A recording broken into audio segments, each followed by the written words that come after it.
Good morning, everybody. Good morning. Good morning, Diane. Good morning. Good morning. Good morning. Good morning. Hi, Diane. So we're giving it just a minute here for people to to log in. We've got a list of people. Oh, And so as we'll get going here.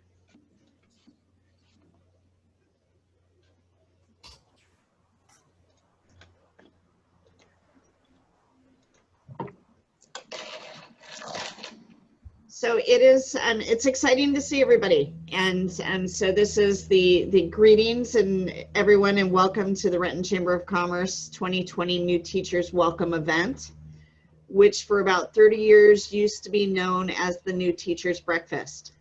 It was hosted in our state-of-the-art Renton Technical College, where everyone was able to meet everyone face-to-face. You see faces you might not have seen all summer. We had Doug and his team serving up a delicious breakfast, and the new teachers left with arms full of swag. And you walked out at the end happy, inspired, and ready to take on your school year. So tell me we are not up against the odds here. I'm the brand new CEO at the Chamber, new in February. We have a brand new events director. We have no real game plan laid out for this event, as we haven't hosted a virtual event at all. We weren't even sure if we were having this until about 2 weeks ago. And now we're asking you as new teachers to get up early with no interaction with one another. We're not serving you any food. And because of the social distancing limitations, the school isn't even planning on having school teacher in trainings that we're aware of yet. So we can't give you any swag. So there's no food, there's no friends, there's no free stuff, there's no fun. And I can imagine that's a bit like what you as teachers are feeling and being asked to do with your upcoming school year. And it's terrifying. I'm Diane Dobson. I'm the CEO of the Renton Chamber of Commerce. And I'm here this morning to ask for your patience in our process, beg for your forgiveness as we fumble, pray for your compassion at a time when you could be really judgmental. And I'm asking you to remember as teachers, as educators, as administrators, that we're all in this together. And as we gather together today, I want to say to you, on behalf of the entire Renton business community, and as a fifth generation Rentonite and graduate, having gone through the Renton School District myself, welcome and thank you. I want to thank you for choosing Renton, and I couldn't be more proud and honored and humbled by your decision. So we have a full lineup today and some wonderful people that are joining us. And without further ado, and providing ample opportunity for any mistakes and fumbles that we might make along the way, I want to jump into our first speaker to say welcome. A couple ground rules that we'll go over. This is a Zoom meeting, not a webinar, and we're doing that so we have some opportunity for interface. So what we'll ask you to do is keep yourself on mute. If you have questions, please feel free in the chat box down below to raise your hand as a participant. If we're not catching eye there, you can wave in front of your screens and really do what it takes to catch our attention.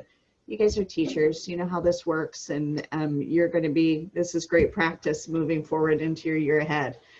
So the best opportunity I would presume for viewing would be speaker view. And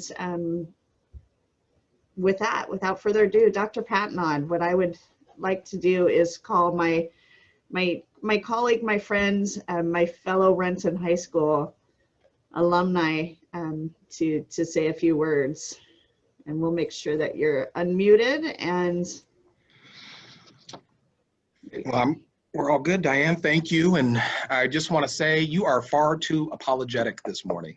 Diane, you almost made me want to crawl under my desk and start crying. No matter the format this morning or the challenges that you may have faced in putting it on, Diane. Thank you to you and your team for continuing this. And when there are difficult times, sometimes our priorities might shift, but often what remains constant are our values. And so I want to thank the Chamber for continuing its commitment in seeing the value of our newest educators to the Renton School District. And even though we're unable to come together to share breakfast, it's important that we continue to honor all of our new staff. And as I've shared previously, this is a wonderful event. I remember back in 2001 when I shifted over from the Kent School District to the Renton School District and having the chance to attend this event. And we should not take this for granted, even during this difficult time. And this breakfast, and more importantly, what I believe is what's been on display over the last 6 months, is the confirmation of just how special our community is here in Renton and the great support we have from our local businesses in the Chamber of Commerce. As I've shared at this event in the past, this is a community that is committed to the education and well-being of its young people, because we know that a vibrant and thriving public education system not only benefits the students currently attending our schools, but it also has innumerable benefits for all of us and our local communities, our businesses, our state, and our nation. And this value we placed on it, just one small example is when we passed the bond last November, the greatest turnout for a bond election and the highest pass rate at over 71%. And just over the last 6 months, what we've also seen is that this is a community that rallies to help those in need, whether that's through grants to community-based organizations or several in our community helping families get access to food. And I would also say in our community right now, there's going to be a multitude of opportunities to continue to advocate on behalf of the young people and families in our community. And just a couple of examples are school meals, our federal government's inability to allow us to go out and serve our families like we did in the spring and we do in the summer is really going to potentially cause a hardship for some of our families in terms of getting access to meals. And to be transparent, and I don't want to get political, but just to be honest, that this is being done at the federal level to try to force schools nationwide to reopen no matter what the data might suggest. And so superintendents in this state and around the country are trying to advocate to allow our families and students to be able to get access to meals, and that has not happened yet. Another area of potential advocacy is around broadband access, which is almost, with the closures nationwide, is becoming one of those essential tools for students to be able to engage. And sadly, in our more rural areas and even in urban areas like the Seattle, King County metropolitan area, that not everyone has access. But beyond, knowing that our community has supported us, and it's also, the community has supported the broader community even beyond the school district, I really hope that our business community and the broader Renton community is proud of the staff in the Renton School District that has shown its commitment and flexibility over the last 6 months, and as we get ready to start a new year, as we seek to find the best ways to support our students and families, as well as each other during this pandemic. And so again, Diane, to you and your team for pulling this all together over the last 2 weeks, I just want to thank the Chamber for making this event possible and for taking the time to celebrate some of the heroes in our community, our educators. So thank you again for holding this event, and thank you for allowing me a few moments to speak.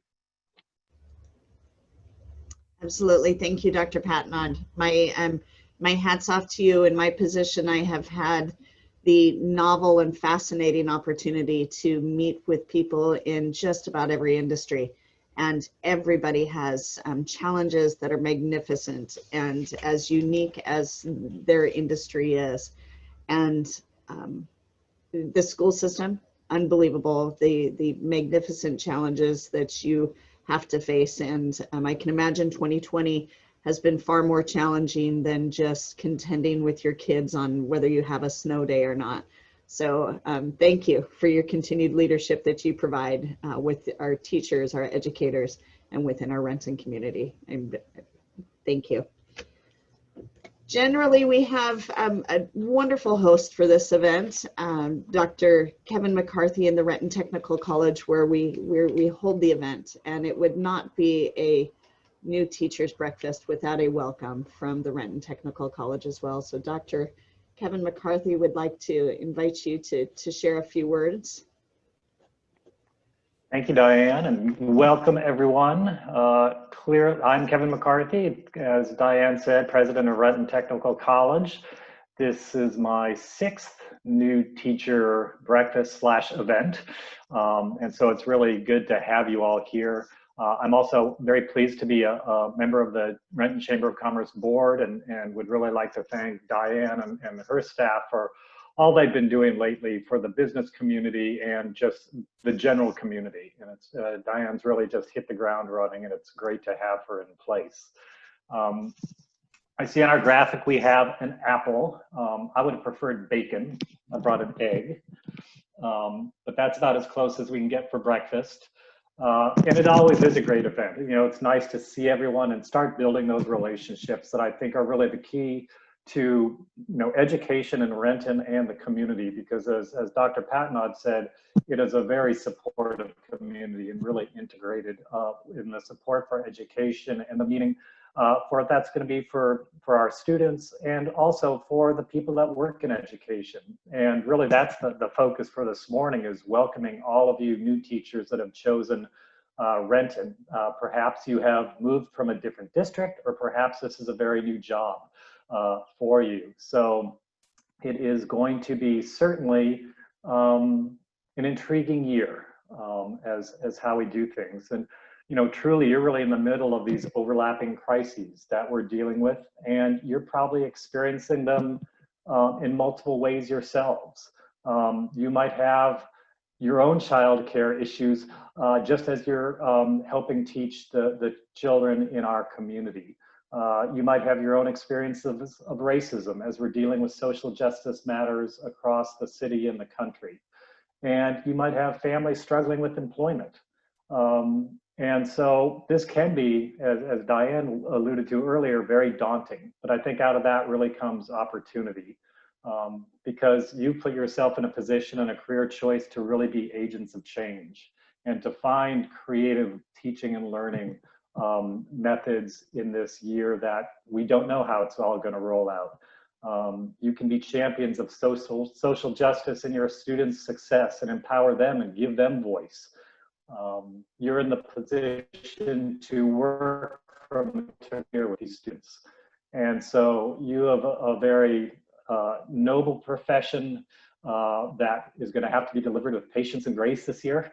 And we're so glad that you've chosen to do that in this community, and it strengthens all of us. So thank you very much and have a great year. Anything we can do at the college to help support you, please let us know. Thank you, Diane. Thank you very much, Dr. McCarthy, and thank you for the position that you are in with leadership at the Renton Technical College, for all you do with the City of Renton's Mayor's Inclusionary Task Force. And on behalf of the Chamber, thank you for the service that you perform for the Chamber as well. Events like this, would not be possible without some wonderful support of our sponsors. And we have a great community bank, First Financial Northwest Bank, who has been the Bank of Renton for decades. And we have a video here that we would like to share. They're unable to join us today, but we have this messaging or video on. Ashley, please roll the video from First Financial. Thank you.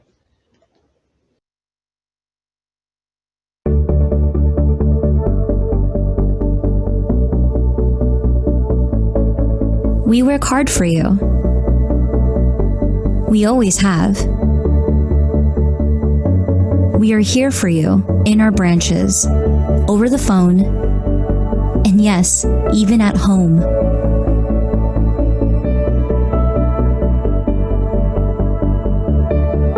Days, nights, weekends.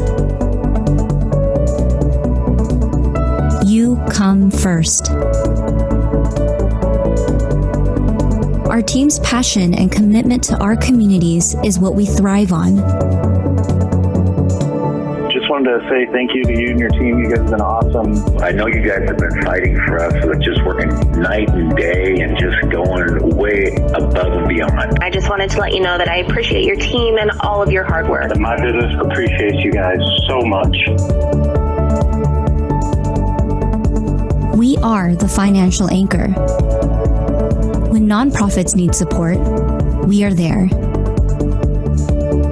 When businesses need us, we are there. And when a hardship hits, yes, we are still there.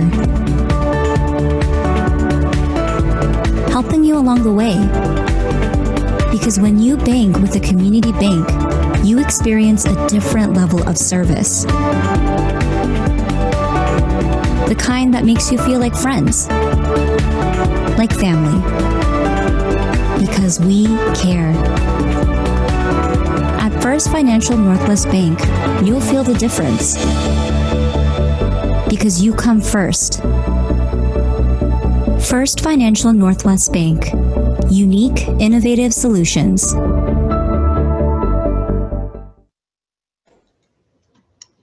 As mentioned, First Financial was unable to join us today, but they did want to say welcome to the teachers. You will find them at various events and activities throughout the community, as they have an amazing and award-winning auction team. They have won national recognition for their financial literacy training, and they make themselves available in the community as much as they possibly can. Without any further ado, however, who we're here today to celebrate our teachers, and I had an opportunity to meet David Watson, who has an amazing story of how teachers can truly make the difference in the lives of a student, and the opportunity that you all are afforded with the profession that you have chosen. David, if you would unmute yourself, and we will pass the screen sharing off to you. Right. How's everybody doing today? Good. It's kind of weird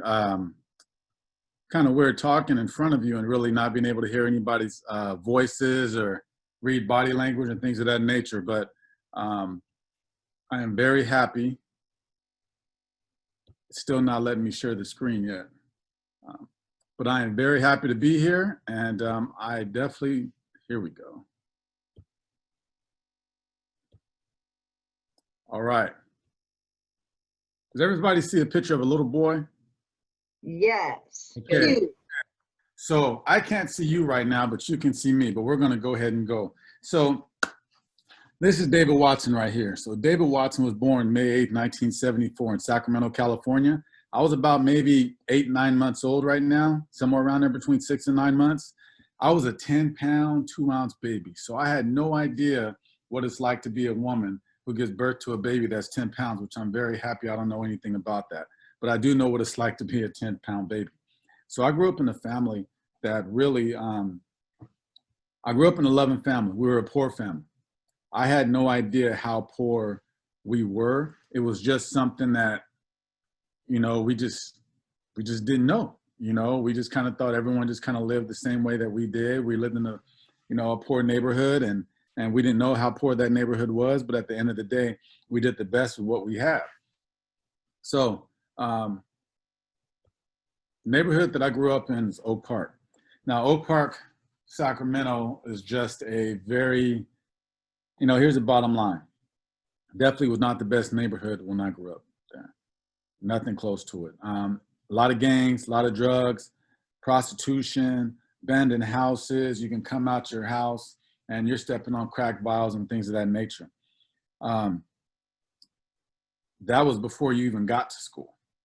So for me, I really didn't like school. And the reason why is because I felt as if the school that I went to, there was just nothing there that really interested me. I remember as early as kindergarten, I was left-handed.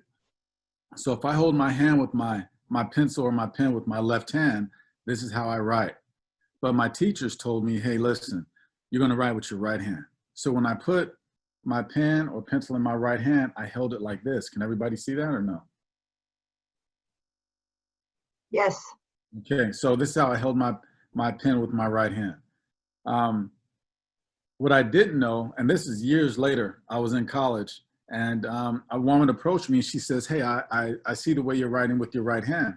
I said, yes. She goes, now are you naturally left-handed? I said, yes, ma'am. She goes, that's funny because I'm doing this study right now and so on and so forth. Before everything was over, come to find out that scientists had come to the conclusion that if you are left-handed and you write with your left hand, but then someone forces you to write with your right hand, then you somehow end up coming up with different types of situations that kind of alter your speech patterns a little bit.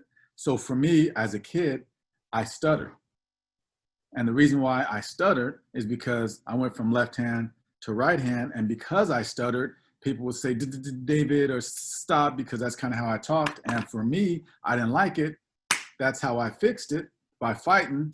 That definitely wasn't the right thing to do. But at the end of the day, that kind of started off me kind of getting in trouble at school. So I didn't find this out till later on.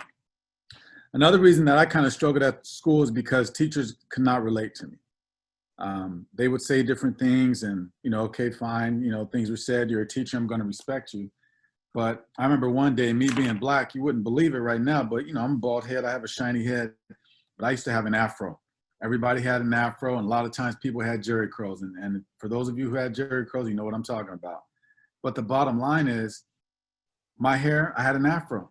So what I would do is comb my hair with an afro comb. Teacher never saw an afro comb before, sent me to the office because she said I brought a weapon to school. I'm like, this is what I use to comb my hair. Look, nope, that's a weapon, get to school. So as far as me interacting with teachers on a positive note, it really wasn't there.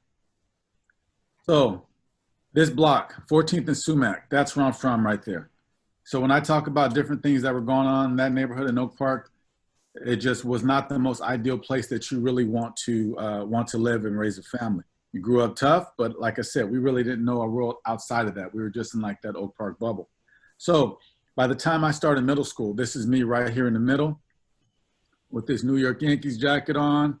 I was already heavily into gangs at the time. I'm going to be honest with you people.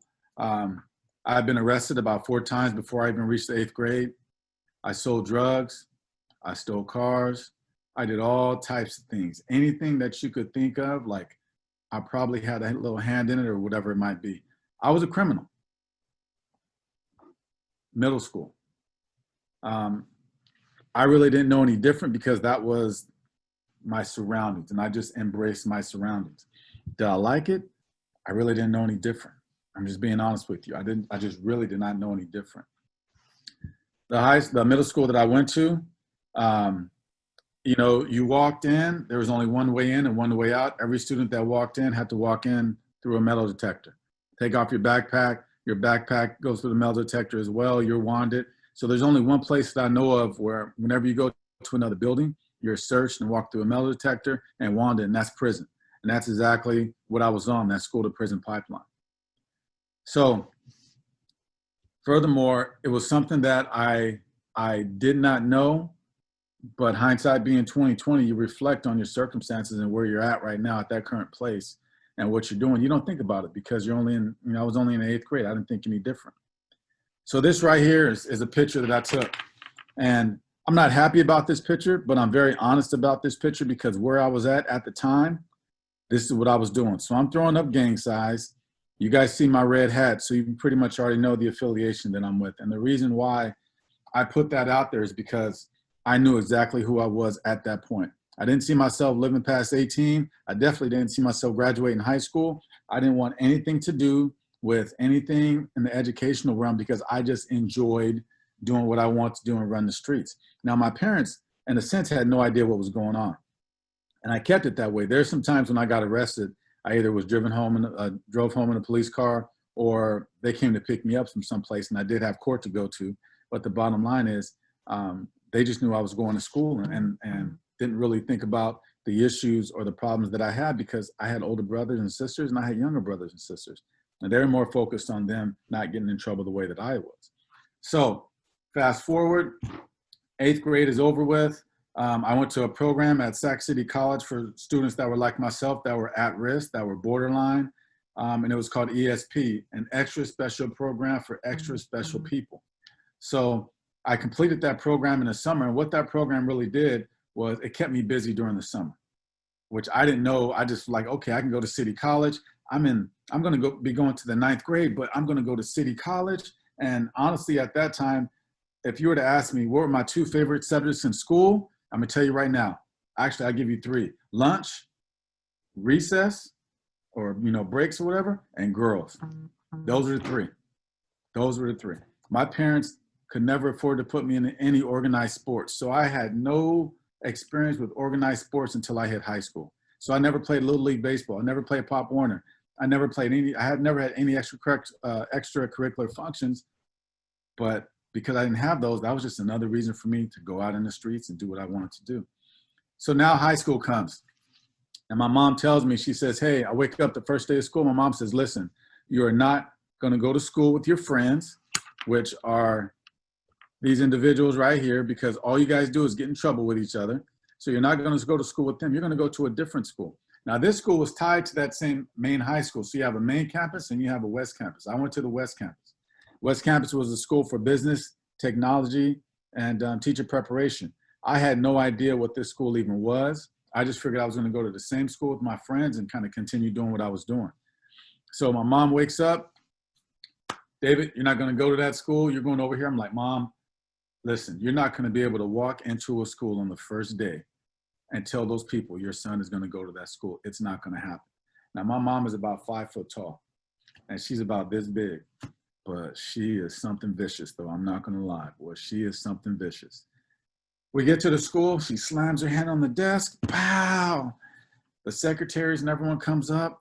My son is gonna go to the school. He's not gonna be a statistic. He's this, he's that. Next thing you know, the vice principal and the principal come up forward and they're like, ma'am, can we help you? My son's not gonna go to the school. He's gonna be, and at the same time, she's slamming the desk and everything. That principal and vice principal said, no problem, ma'am. No problem, ma'am. Sorry about that, you guys. Said, no problem, ma'am. Hey, we don't want any problems whatsoever. We will take them. We will take them. I was like, you got to be kidding me. You got to be kidding me. So next thing I know, I didn't even go home that day. I stayed at that school. I looked around. The students were in slacks. They were wearing button-up shirts. They were wearing ties. Some of them had bow ties. And honestly, I was looking around like, this is a school for geeks. That's all I thought. This is a school for some squares, some L7s. And I did not want anything to do with that school. Nothing. So my mom leaves, and I was approached during my meeting with the principal and vice principal, they said, let me ask you a question. Are you on probation? I said, yes, sir. How many times have you been arrested? And I think at that point it was like 4, somewhere around there, 4 or 5. Well, you know, we have a very strict policy here. We don't want any bullying. We don't want this. We don't want that. I was the only student at that school who was in that category. Keep in mind, there was only maybe about, I'd say maybe 5% of the school was black. So I'm walking in just like, this is like a whole different arena, a whole different, just a whole different realm. So this is where my life changed. And the person that made the difference in my life was my coach. He was also the PE teacher. His name is Steve Tirapelli. This man right here, I love like a father figure. I mean, I still talk to him to this day. We're still very close, but he's like a father to me. So my probation officer tells me, David, listen, you need to go out for a sport. You're in high school. If you're not going out for a sport, you're going to get in trouble. So I started playing basketball. By the time school started, football season already started, and I was always a real good athlete. So anyways, you're going to go out for a sport. So I go out for the basketball team, the next season's sport. I'm the only freshman starting on the JV team. Coach Tirapelli comes to me, he says, hey, I see that you're playing basketball. I was like, yep. He says, you ever think about wrestling? He had asked me that from the beginning. And I said, no way. You're not going to catch me in that uniform. I'm not wrestling. No, thank you. No, thank you. And so he says, okay, you want to play basketball? Let's go ahead and let's play 21. So we had shot around a few times, and you know, he just he wasn't that good. He tells me, Dave, listen, I tell you what, let's play for $20. If you beat me, I give you $20. If I beat you, you know, then I just beat you. Okay, fine. So we played 21. Now keep in mind, I'm 46 years old. I was born in 74. So we're talking like 88, 89 when this happened. $20 was a lot of money back then. So anyways, next thing you know, we end up playing basketball. $20 turn into $20, double or nothing, come out for the wrestling team. Bottom line is I lost. And so I started wrestling. What I enjoyed about this is, and what I didn't know at the time is he saw potential in me that I did not see in myself. I could relate to him. He would come up to me, he put his arm around me. ask me questions and not tell me things. How are you doing, David? How's your classes? How can I help? He didn't tell me, hey, you're left-handed and you're going to write with your right hand from now on. He didn't tell me, hey, you got to pick and that's a weapon that's on me right there. He didn't tell me anything like that. He actually sat down and wanted to understand exactly who I was, how I got to that point, the type of person that I was. He wanted to get to know me. And I really wasn't getting that necessarily at home. So before you knew it, first year wrestling was over with. I got in trouble one more time. This guy took some money out of my wallet and I did something. I'll tell you guys about that a little bit later.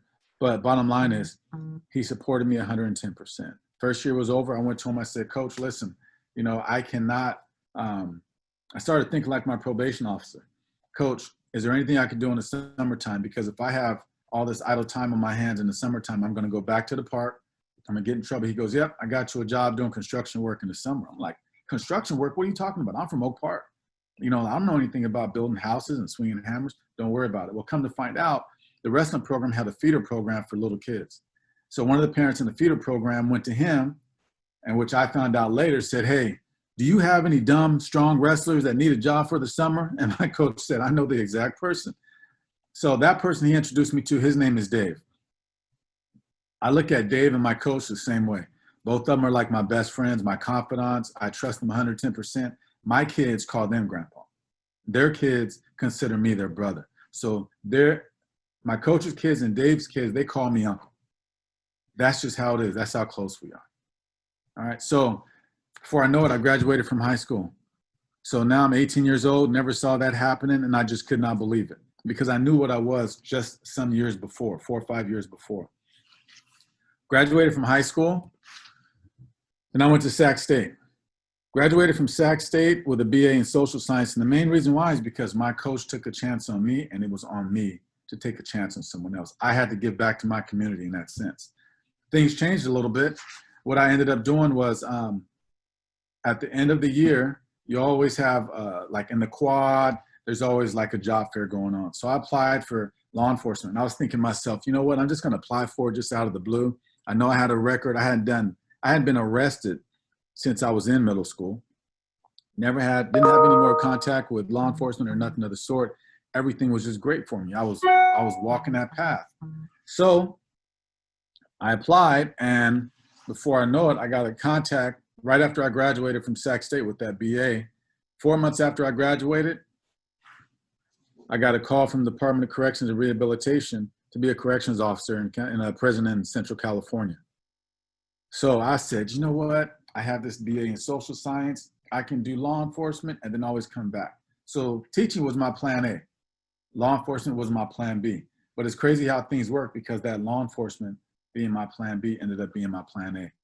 So I started off working in the prison system as a corrections officer, ran through the ranks real fast. Within 4 years, I was the internal affairs sergeant for the state of California. Not bad for someone who'd been arrested and in trouble and sold drugs and did all types of other little things in middle school. I was on probation until I was 18. So I got off probation. For this job right here, you have to be 21, which I was very happy, and I got in. So the pictures that you see right now, you see the badge, and you see this. So I worked in the prison system, then I promoted out after 4 years to a parole agent. So I was a parole agent for about 9, 10 more years. And then honestly, you know, you're going to see this individual's face at the bottom of, the bottom of the screen. His name is Campersong Thamavong. This individual was on my caseload. I had the worst of the worst, high-risk sex offenders and validated prison gang members. And this individual was a prison gang member. So when I first got him on my caseload, he only had a few tattoos, and then he decided to cover up his face. If you Google him, you can still pull his face up. He was on some show about the most tatted individuals or criminals or something like that.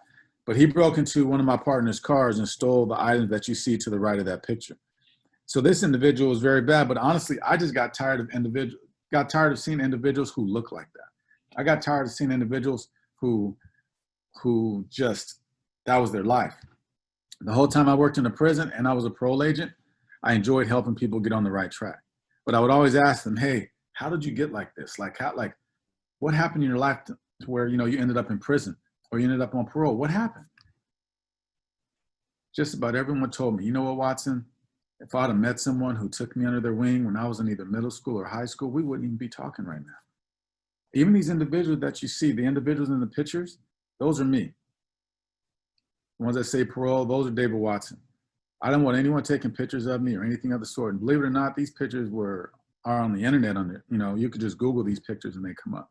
The one on the left that says parole, that is it's been the hiring photo on all the recruitment pages to hire parole agents. So I should have asked for some residuals or something like that, but I didn't. But it is what it is. So I decided to make a transition and leave California because hearing their answers, it's kind of like action research. I want to go to the people and find out from them exactly what's going on instead of me assuming I know these things.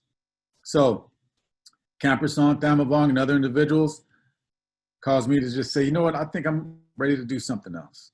So what I did is I enrolled in Fresno Pacific because that's the city I was working in California. And I decided to get my first master's degree in leadership and organizational studies. And the reason why I did that is because every organization needs good leadership. So keep in mind, I went from growing up in Oak Park, gang-infested area, drugs, prostitution, everything you can imagine, going to a school where there were metal detectors, and we used to have race riots and things of that nature. To go into a new high school, changing my life, meeting a person who was very instrumental to who I am today, and now being the first in my family to graduate from a regular high school, not a continuation high school, going to college to be the first and only person with a college degree, and now I'm getting a master's degree. Not bad for a kid from Oak Park that used to gangbang. Not bad at all. So I finished up that degree. I moved up to the Pacific Northwest, and I said, you know what? I'm ready to start teaching now. I'm ready because early intervention is the key. And that's the main reason why I chose to teach. Early intervention is the key. I went to Northwest University. They had a one-year program. I finished up that program, and believe me, I have some ties to Renton.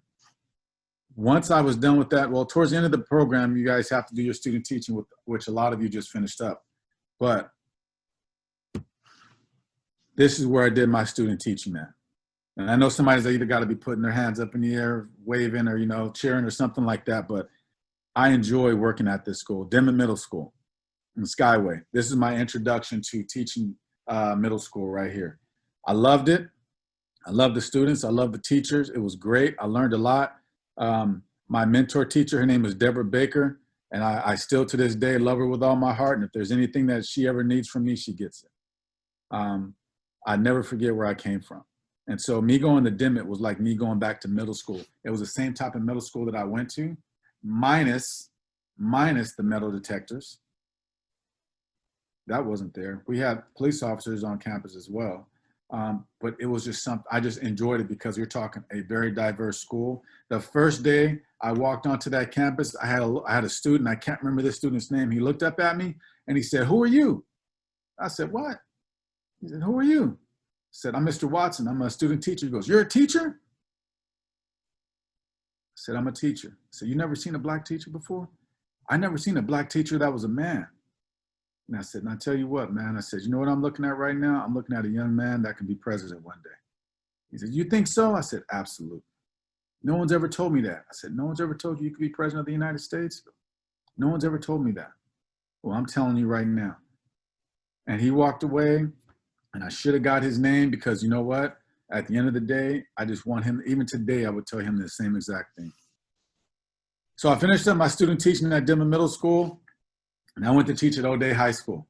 I enjoyed O'Day. I had no experience in the private sector. The reason why I chose to go there is because I just didn't know anything about the private school. And I saw O'Day, it was 50% minorities. And at the end of the day, I thought to myself, okay, I know I can do the public sector, private sector. I don't have any experience in that. Let me see how these are different or how they work out. I loved O'Day. I loved it. Taught there for 3 years. I have this cycle every 3 years, 3 to 5 years. I want to see what else I can do. I kind of want to level up a little bit. So after my 3rd year there, I said, you know what? I have a wonderful relationship with these kids. I give them all of me. They get the best of David Watson. Every single one of these kids knows that I love them. They trust me. Their parents trust me. It was just a very, very good time for me.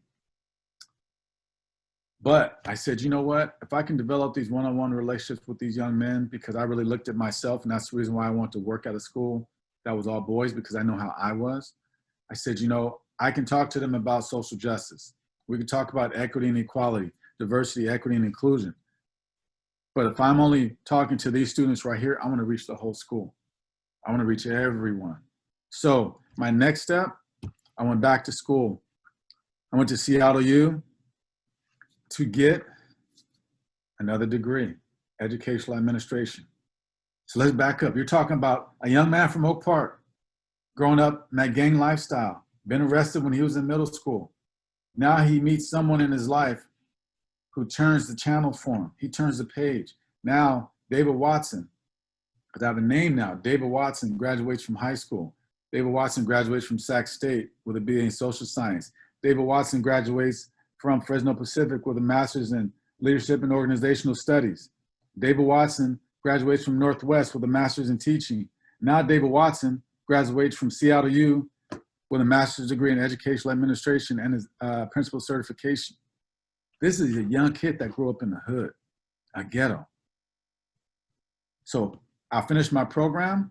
I started working at St. George, which is another private school in the Archdiocese of Seattle. Same thing. We are very much focused on social justice, supporting the impoverished. That's what we do. That's what we're here to do. I tried my best to reach so many students, and that's really what I focused on, letting them know, you know what, number one, I love you. I want nothing but the best for you. I want you to be comfortable in your own skin. I want you to know who you are, and I want to celebrate your diversity. That's me. This student right here, my student Vlad, Ode student. This kid right here probably grew up in a completely different way than we could ever imagine. Way worse than I did. He's from Russia. His parents passed away in a car accident when he was 6 years old. Him, and he has two younger brothers. They were placed in an orphanage in Russia. They stayed there for 6 years. He was adopted by a family here in Seattle. He came to Ode and very thick Russian accent, behind in school. But him and I became real good friends. He was a student of mine. I reached out to him. I mentored him. I supported him. He passed away last year. Very tough, because that's the first student I ever lost. And while you have been in your teaching program, that's one thing in my program they never discussed. I don't know if they discussed that in your program, but you develop these connections with these students. And when something happens to them, you really have to figure out a way to deal with that yourself. So when Vlad passed away, it was very shocking, very surprising. So what ended up happening was his death pushed me to want to reach more students, want to reach more kids. Now, I already left the positive mark at O'Day. I left the positive mark at St. George. But I said, you know what, now I want to move back out to the public sector because there's more kids for me to influence. So what I did this year, while I was at St. George, I was actually vice principal at two schools. One school was struggling, St. Ed's, and then St. George. Then I decided to move out to the public sector. And currently I'm the vice principal at Canyon Park Middle School. This school is over in Bothell. And probably the main reason why I wanted to come out here is because, you know, a lot of districts have a lot of minority teachers, a lot of minority administrators, and a lot of minority students. It's not like that in Canyon Park.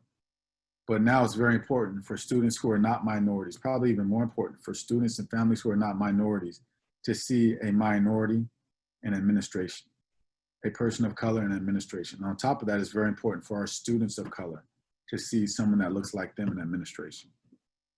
So I came to Canyon Park. I'm doing the same thing you guys are doing, starting brand new during the COVID era. Hey, it's not fun, but we're making the best of it. So these are some pictures of me. I was a sweet kid.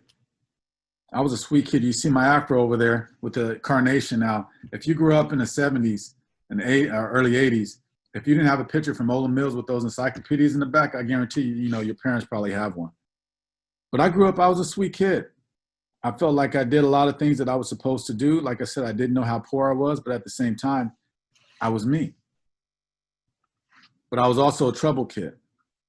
And I was a trouble kid because I really didn't have anyone that I could relate to on that adult level. My parents are both busy doing their own thing, so I reached out to my community, which was not the best community for me to reach out to.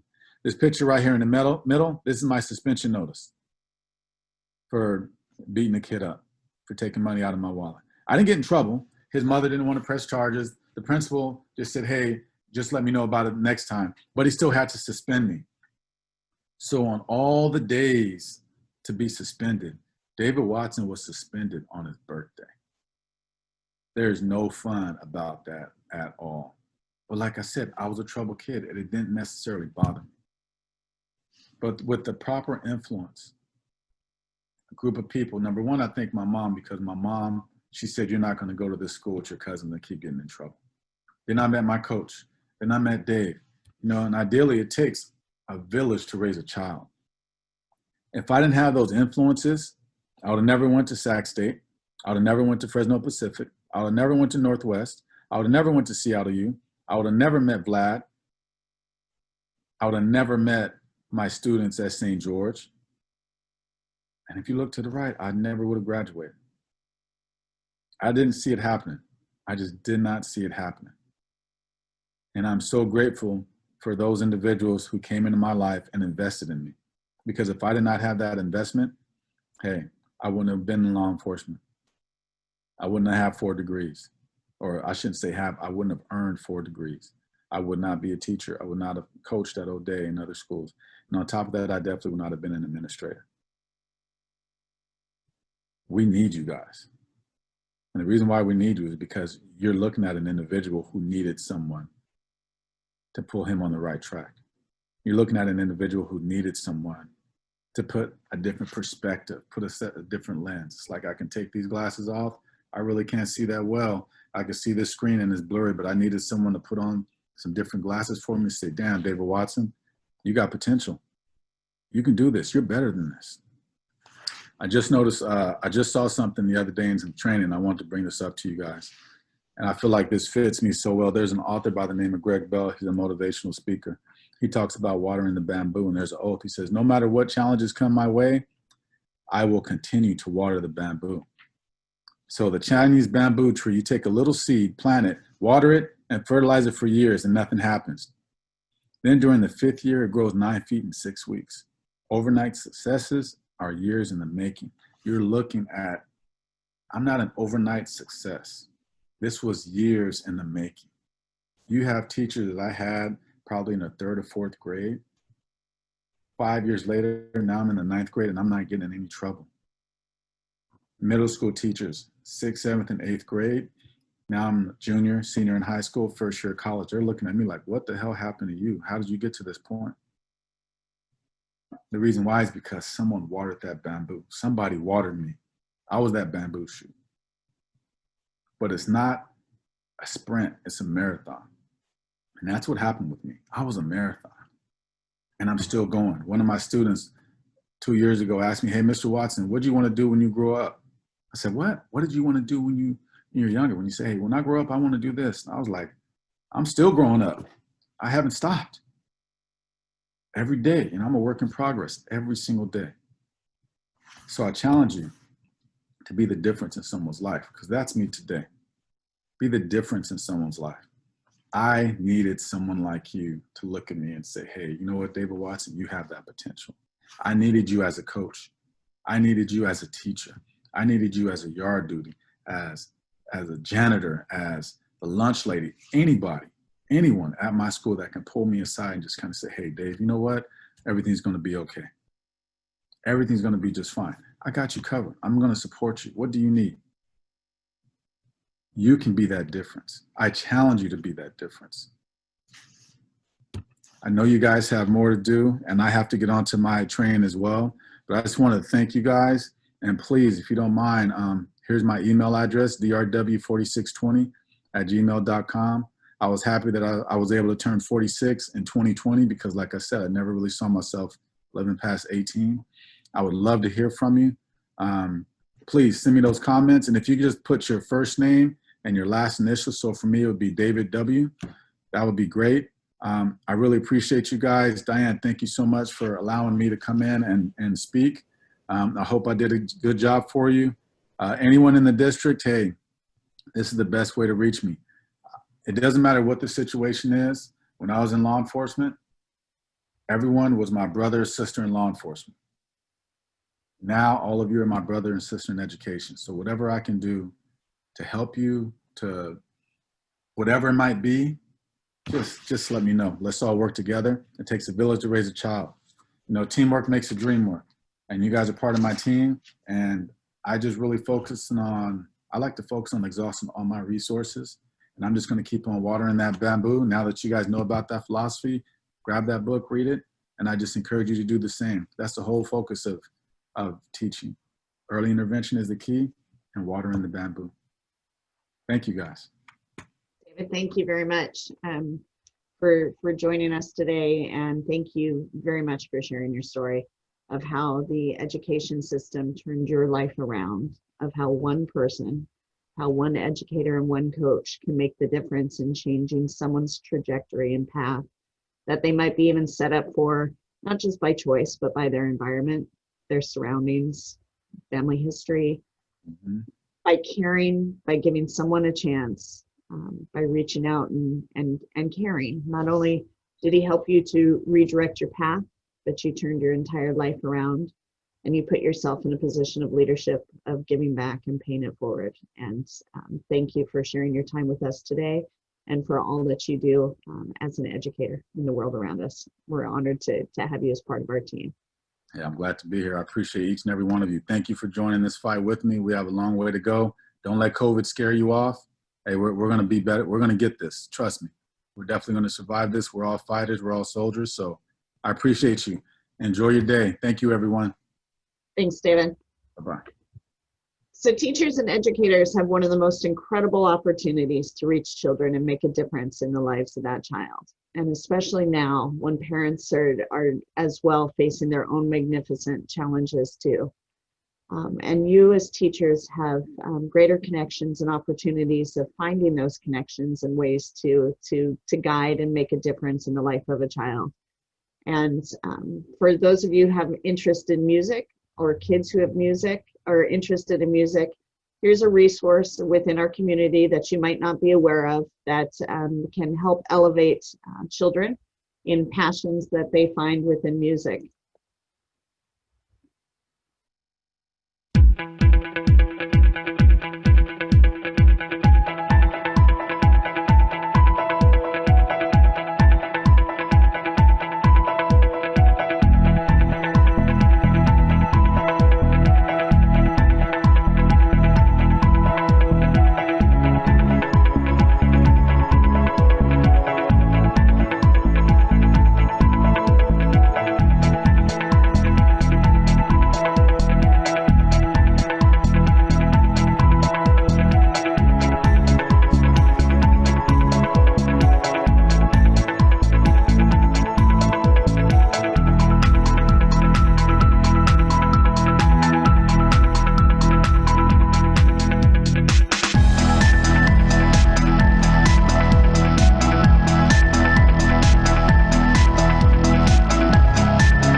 get all these amazing memories. You get to meet these incredible people who become sort of a second family who you get to grow with and learn with.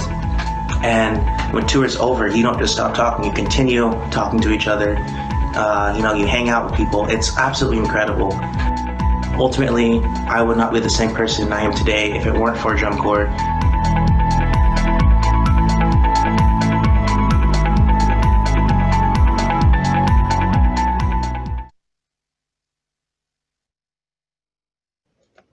So I know we have some band teachers and those interested in music here today, so I wanted to make sure to let you all know that that is a resource that's right here within our community.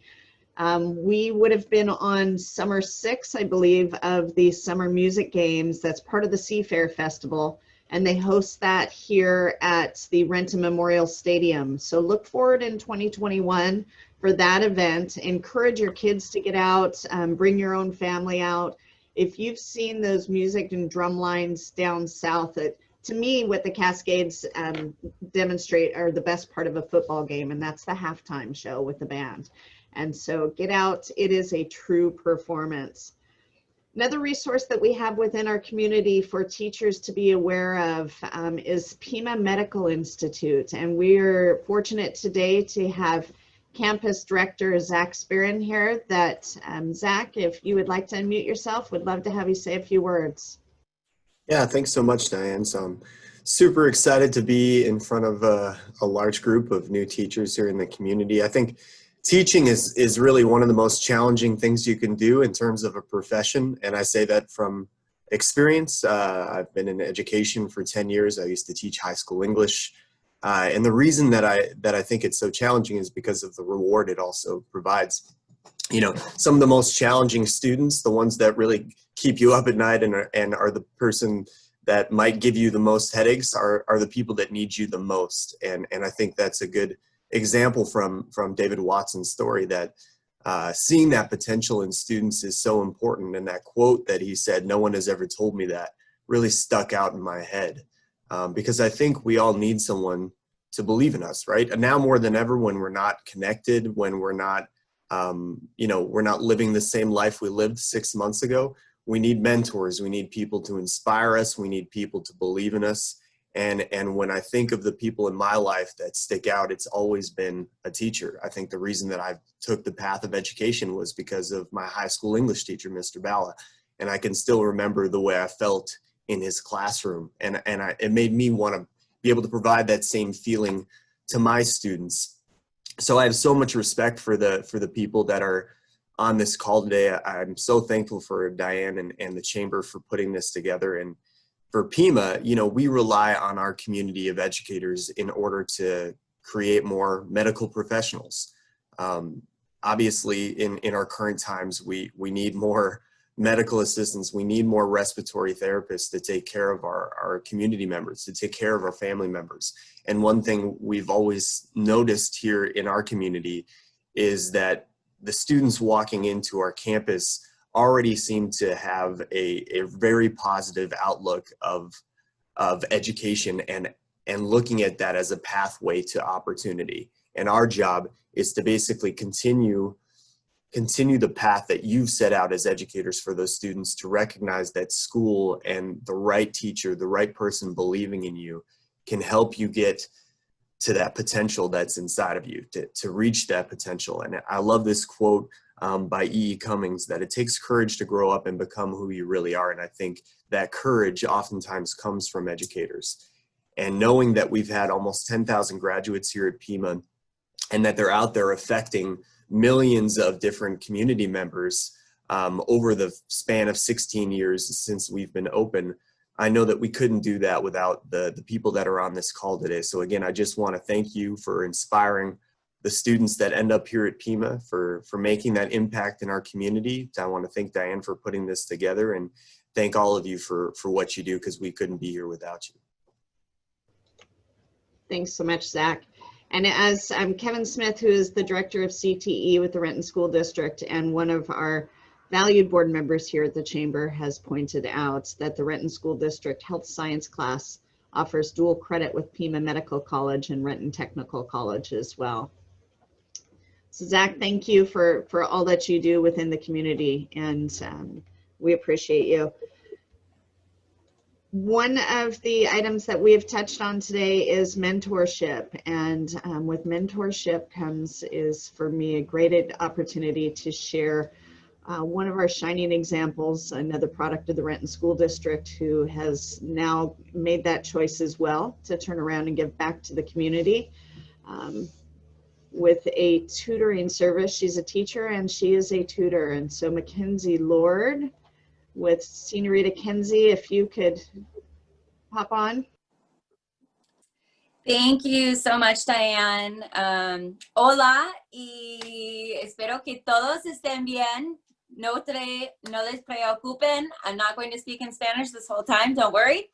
But obviously that is one of the skills I have. So that is something I will be highlighting here. But first and foremost, I want to express some gratitude for the Chamber of Commerce in Renton, Diane Dobson and Ashley Dobson, you guys putting this on and adjusting to all the technology and changes that we're seeing right now. I think it's incredible that you guys are still trying to connect the community together in a way that we can all help each other. So I think that that's amazing. And then also, Mr. Watson, I for a second was wishing I had done a pre-recorded video because I was over here like, stop video. I'm like tearing up, trying to fix my mascara. Hours in professional development haven't given me what you just shared in 30 minutes. And thank you so much for sharing your story. But anyways, to cut to the chase, my name's Mackenzie Lord. I'm a first-year teacher, so I can relate to all you first-year teachers, the fears going into a new career with all of these uncertainties. I feel your pain. I'm right there with you. I am a Western graduate. I did my undergrad at Western. I majored in communication studies and Spanish, and I'm currently back at Western to get my master's in teaching and secondary education with an endorsement in Spanish, and hopefully soon an ELL endorsement as well, so I can work with English language learners. And so teaching is new to me, and there's so much to learn, especially right now. But being a product of the Renton School District, I feel a lot more comfortable knowing that I have so many connections in the Renton community to help me when I get stuck. And so for that, I am so thankful. But the service I would like to offer or throw out there, how I can be of help or service to you teachers, other community members, local businesses.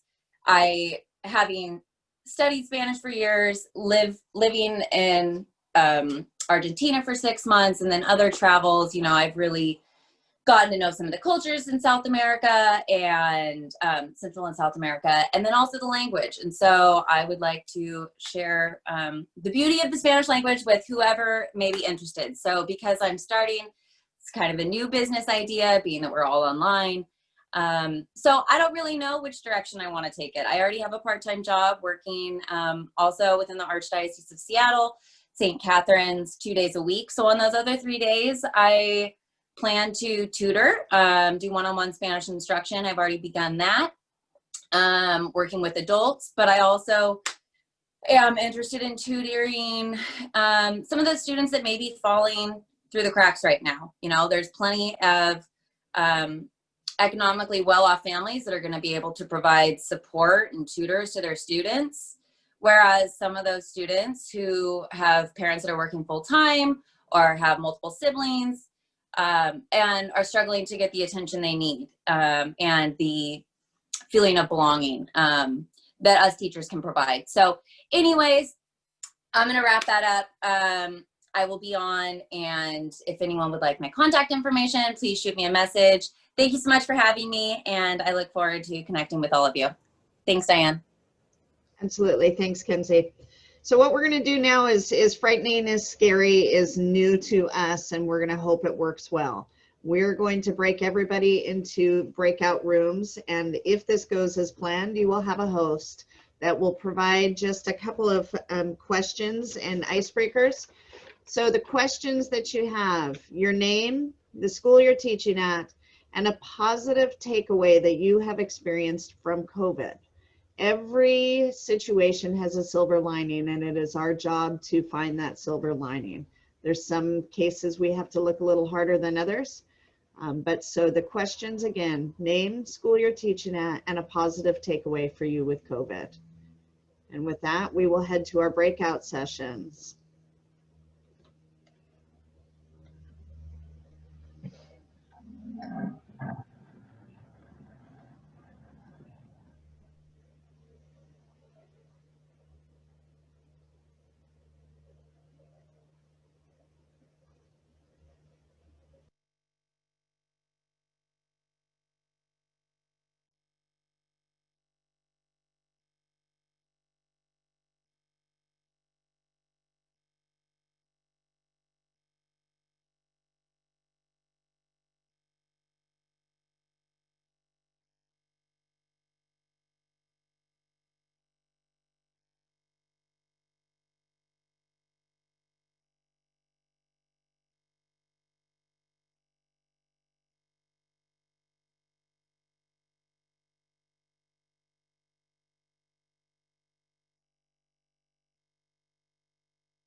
the resource teacher, and I've learned to enjoy walks more.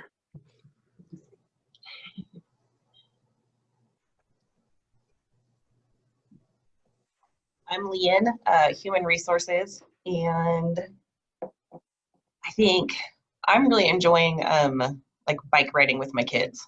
We got our youngest like up on 2 wheels with a little bit of like longevity, so it's been good. I'm Genevieve Ramsey. I'm the assistant principal at Tiffany Park Elementary School, and I have enjoyed neighborhood walks with my family, although we've kind of lost steam in the last month. Not so much walking. And it's getting darker way earlier. Yeah. I was like, we used to be able to start at like 8:15, and now it's done.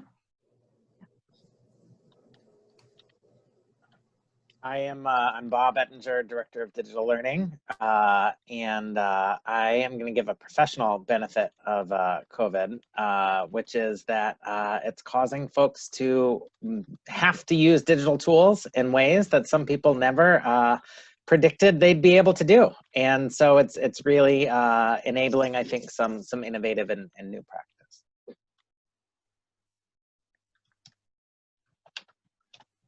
All right, I'm Kevin Takisaki, assistant principal at Tally High School. Mine's actually really similar to Bob's. We had a lot of teachers that were kind of hesitant to use technology before COVID, and they started using it. They're like, oh, it's so good. And they're like, yeah, we've been trying to tell you that for so long.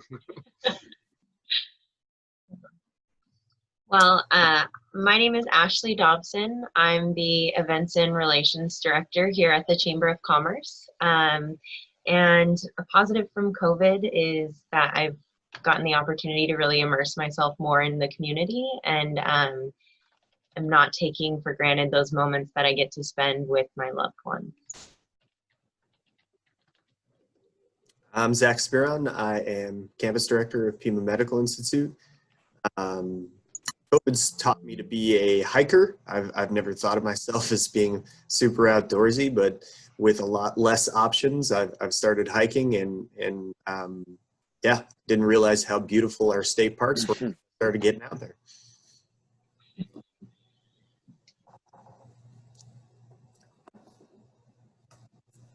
Kevin, did you have an opportunity to introduce yourself before I joined? So my Zoom's going crazy, so I can't see anything. I'm assuming you mean me? Yes, I do. Kevin Smith, CT Director. Oh, there's two Kevin. Thanks. located at our district office, and mine was just being home more, having a little bit more family time since a lot of our evening commitments kind of vanished. Yeah.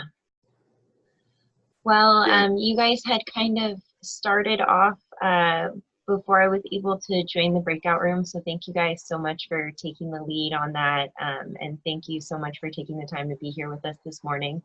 I know all of us are really, I know I am at least, you think you're an introvert until you're forced to stay home and realize how much you miss connection.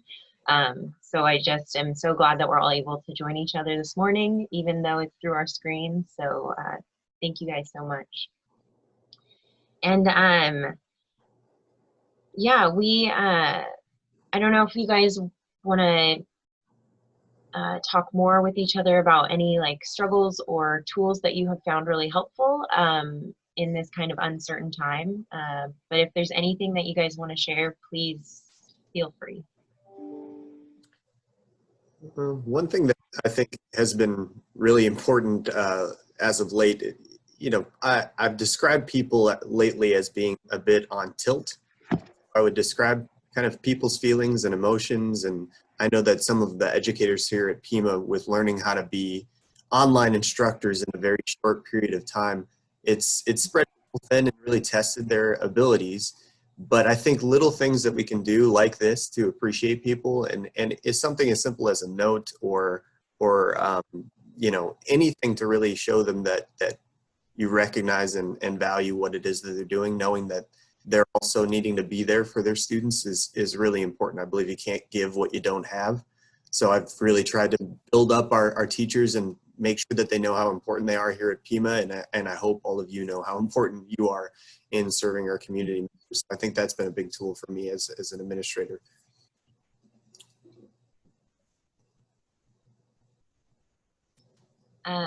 I am totally interested in, thank you for sharing that, Zach. I am interested in what Kevin Takasaki, not Kevin Smith. Do you have a Rubik's Cube that you're playing with right now? Oh no, I got a Rubik's Cube over there. This is just like another tool. Like I got to fidget all the time. I got ADD. It's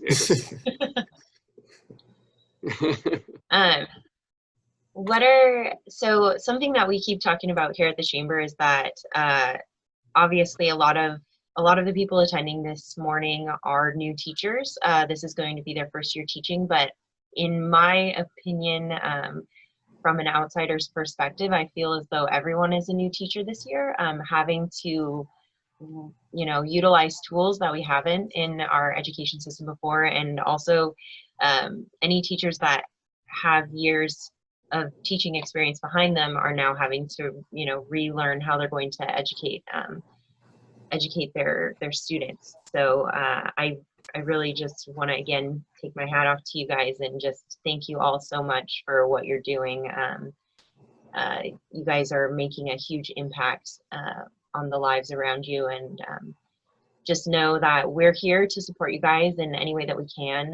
The Chamber is, and anything that we can do for you guys to make your lives easier this year, please don't hesitate to reach out and let us all know.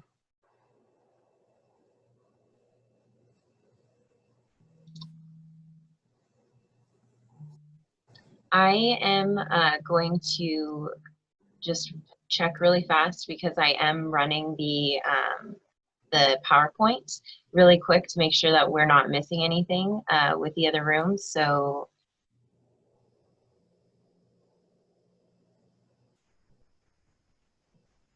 It was Zach. And I'm still flying blind. I can't see. Tiffany's All I can do is hear you guys. Yeah. How do you know Tiffany? Dude, I'm friends with Tag. Oh, no way. Yeah, yeah. I went to like grade school and high school, and like I went to WSU when he went there. That's great. Yeah, so I was like really good friends with like Tag and Barg and all them. Small world. I'll have to write your name down and mention. Yeah, Tag and I were playing Call of Duty last night. I'll have Yeah. tonight. Yeah, tell Tiffany I say what's up too. I will. That's awesome.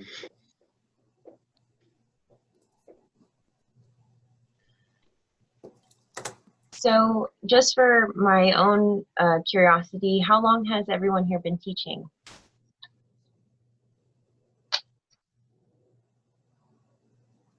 So can you guys still hear me? Yeah. Yeah, we can hear you, Kevin. I did this math the other day and I had to stop and do it like 3 times.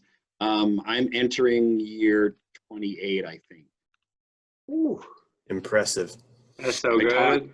I taught 14 years. No, I taught 13 years in Enumclaw and then did 11 years of admin work there. And now I'm starting my 4th year here in the Renton School District. That's awesome. I think it's been 10 years for me now, 10 years in education. Same for me. I'm also 10 years. This school year, I'll be entering my 13th year, I believe.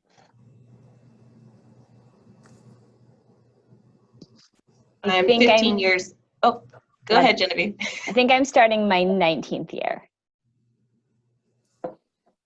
And I'm 15 years in HR in education, both higher ed and K-12.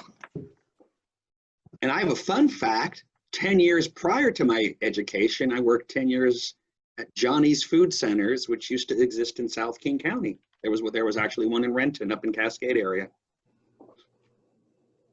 That is a fun fact. I think this is year 17 for me.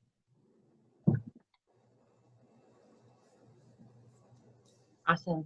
Thank you so much for sharing that information. We're going to be able to spend some more time together in our next breakout session. But I just got word, that was the phone call I just received, that we're gonna head back to the group. So I'll see you guys shortly. Thank you. Thank you.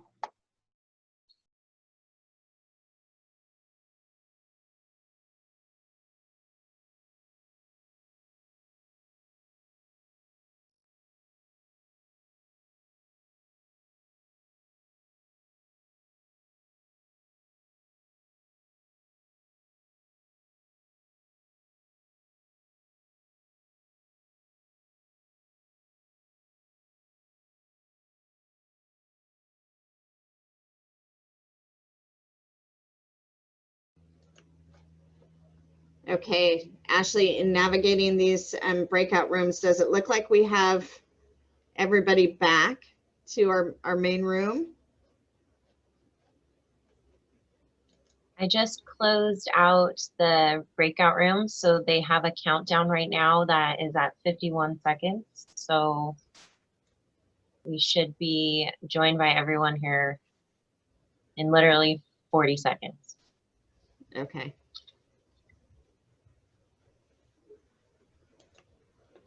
And then in an effort of stop, pivot, and adjust, what we will do is we will not have our second breakout session in an effort of respecting everybody's time here.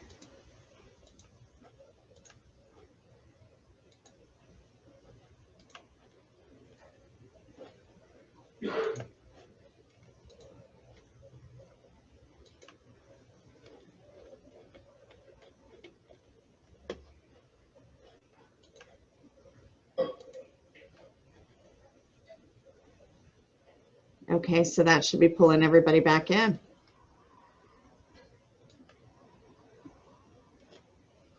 Okay, well, what we just wanted to do was provide an opportunity to have a little bit of social interaction today with that breakout session. We have another Dan Hammis. It's Dan still here with us? Dan is here, and while Dan is unmuting himself, Dan is the chairman of our education committee for the Renton Chamber of Commerce and has been for decades, and instrumental in this event as well as the function of our education committee. He is also the campus director for Embry-Riddle University, which is an aeronautical university here in Renton. For those educators that have students that are interested in aviation, aerospace, astronauts, you name it. Dan, if you could unmute yourself and say a few words would be wonderful. Yep. Can I take a screen share real quick? Can I share the screen? Can I have the screen share? Can I have Ashley? I will say yes, but the power is in Ashley's hands. There you go. There you go. I got it. Take me 2 seconds. All right. So anyway, Embry-Riddle is a unique institution. We've been in Renton for like 30 some years now, but we're a world of opportunities. And you think about Embry-Riddle, we're #1 aerospace engineering programs, #2 with online bachelor's degrees. Alumni, we have 7 alumni that were astronauts, more than any other school in Washington. We have 2 beautiful residential campuses, one in Prescott, Arizona, where my daughter goes, and Daytona Beach, where one of my sons went. We have our worldwide online campus, which is Renton, which has a number of different degrees that are available through our programs here locally. And I say this only because a lot of people think of only our Daytona Prescott as far as flight and engineering, but we have a lot of things going on. We're largest educator of aerospace engineers with real world research. We prepare the next generation. Safety and security and intelligence, we're the fastest growing paths in the world. We're the first and only college of security and intelligence. One of my sons graduated from that program, now is a cyber security guy for an aerospace company. 96% of our students are employed or in a graduate program within a year after they graduate. So our students get hired. We're in the top 14 for our return on investments for our education. So if you want to fly an aircraft, design the engine, lead an industry, predict the weather, explore outer space, we know we'll help you get there. We're there to help students achieve their degrees, whether it's virtually or in class. We do a lot of virtual, as a lot of you are getting used to. But you know, the neat thing about Embry-Riddle is we've been here, we've been active in our community. I've served on the education committee, not because mainly my job, but because I believe in education and what Renton School Districts has done.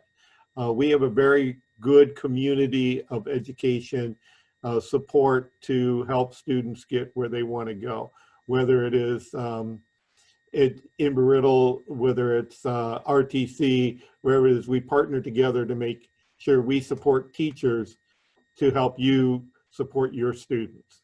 So anything our community can do and anything we can do from Embry-Riddle and anything we can do at the Chamber with the education programs, we're there to help support you, help you support the students. Back to you, Diane. Wonderful. Thanks so much, Dan. And we have one of our chamber members here, Toto Tutor, would like to say welcome. So Ashley, if you could roll that video.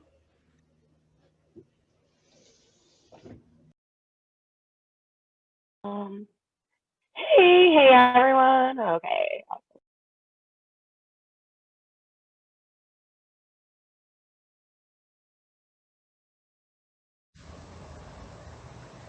Hello, new teachers, veteran educators, and fellow Rentonites. My name is Ashley Weaver, and I run a reading and writing tutoring business here in Renton called Toto Tutor. I'm from Kansas, and now I live in the Emerald City. I will be providing free, twice-monthly homework help sessions via Zoom or Hangouts. I'm still working on the tech aspects. Your students can bring their reading and writing related schoolwork to my online office hours for extra help. I will be posting more details on my Facebook page, which can be found at tototutor.com. That's TOTOTUTOR.com. I am so excited and honored to be included in today's celebration of our community's new teachers. 2020 has been a year without roadmaps, and we are doing a lot of learning as we go. I terribly miss seeing my students in person. But this radical shift in our social norm has made me realize that right now, the role of teachers as guides is more important than ever. Quarantine has us all feeling a little isolated and directionless. As educators, you are in a prime position to guide students through this uncharted territory. Don't be afraid to share your own struggles with your students, whether it's quarantine or content related. As a tutor, I find my own mistakes and shortcomings to be valuable lessons. I felt lonely during quarantine too. I want my students to know that their feelings are normal and that schoolwork can even be an outlet for those quarantine woes. There will be bumps in the road as you navigate the 2020 school year with your students. Take those hiccups and learn from them. Take pride in your work. You have chosen to join one of the most important groups of people in this country, educators. Congratulations, and may your 2020 school year be full of connection, strength, and growth.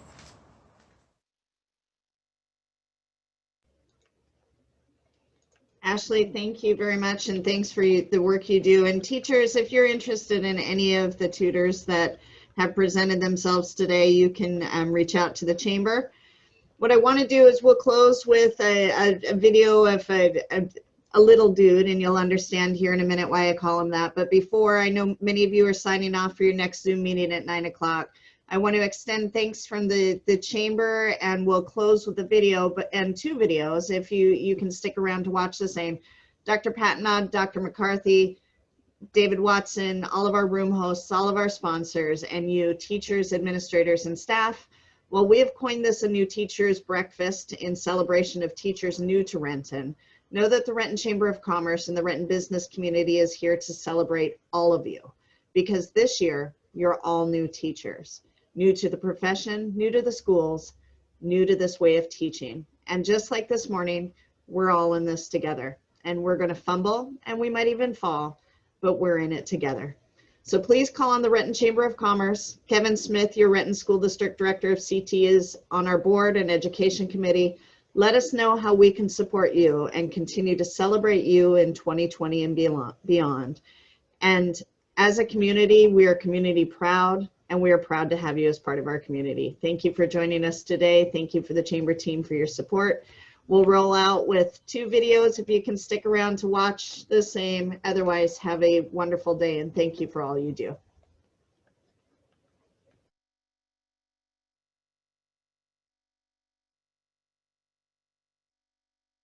Always been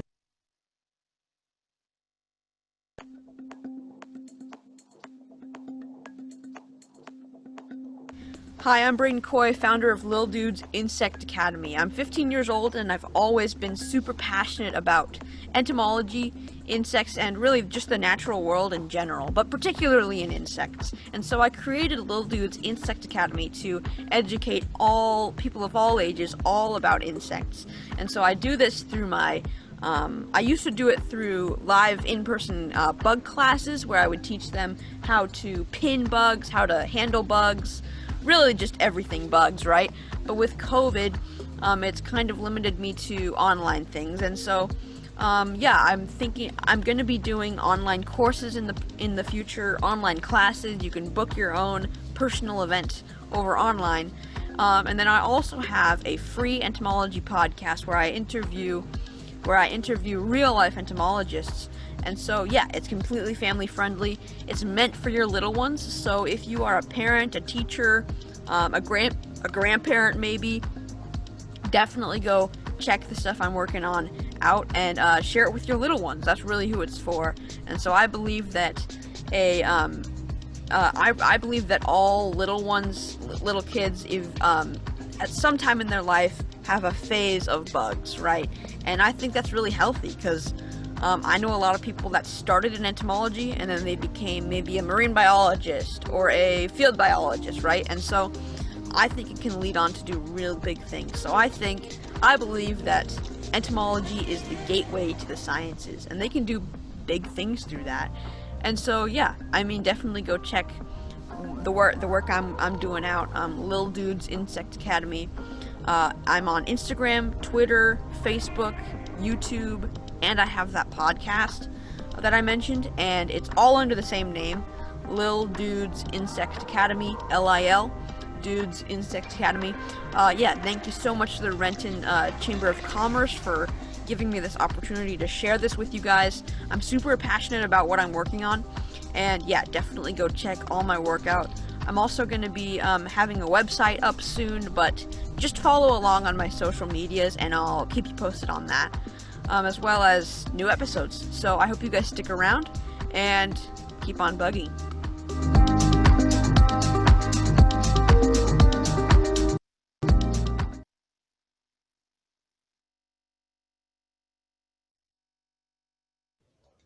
My name is Natalie. And finally, we'll close with one last resource available. Executive Director of Eileen and Callie's Place, an organization that was formed specifically to help girls that are aging out of the foster care system. You know, you get to a point in your life where you really look around and wonder if you're making a difference. And I had heard about the girls, the transition that they go through, the fact that just 1 year after aging out, so many of them were homeless, they were incarcerated, they hadn't finished high school, who knows how many had been trafficked. And I looked around to see, well, what's going on with that? Speaking with some of these girls, we realized that what they needed was the mentoring, the directing, the support, someone that they could trust, someone that really, truly cared about their well-being. The best way I found to build trust is really to listen. And one of them said to me, what's different about what it is you're doing? We've had homes, we've had places to live. And I looked at her and I said, I want to build a relationship. And it was as if the ice broke in that conversation. It was as if the opening in my heart was, now you're talking something substantial. We want to be able to offer them safe and secure housing, connections to resources, mentoring. And we look at mentoring like training wheels. Telling this young lady, we will be with you. We will walk alongside you until you can say, okay, I got this. Our mentors have to know that they know that they know beyond a shadow of a doubt that they're supposed to be mentoring. We want to talk about ending homelessness for these young ladies. We want to go upstream and to be there so that they're not falling through whatever crack is in the system that has them in the water drowning a year after they age out of the system. Catch it at the front end. Catch it so that when they turn 18, they know these things are in place. Here's where I'm going to go and live for the next 4 years, or here's where I'm going to be in school, or here's a job that I'm going to have, but I'm going to be secure. I'm stepping onto something that's solid. I'm not just floating around out there, not knowing from day to day where I'm going to be or what I'm going to do. or how I'm going to eat, or am I going to be safe? And that's what our donors are plugging into. And we believe that that's going to just change the trajectory, not just of their life, but of their children. If anything in our story resonated with you, please give us a call, shoot us an email, and of course, you can visit our website.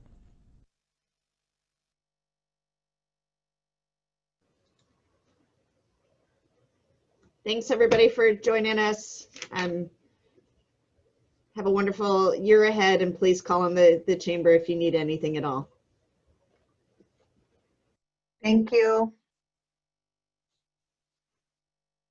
My name is Tina Mitchell. I am a wife.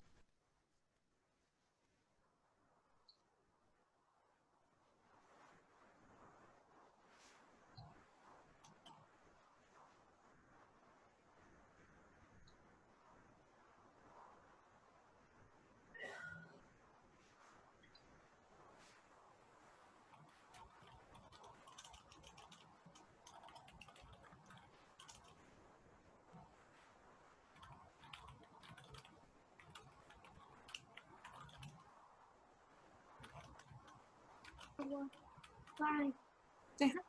There she is. He wanted to show everybody all the letters on our fridge, so he asked to grab the camera. Well, thank you so much for sharing. You're welcome. Bye, guys. Thank you so much. Bye. Yeah.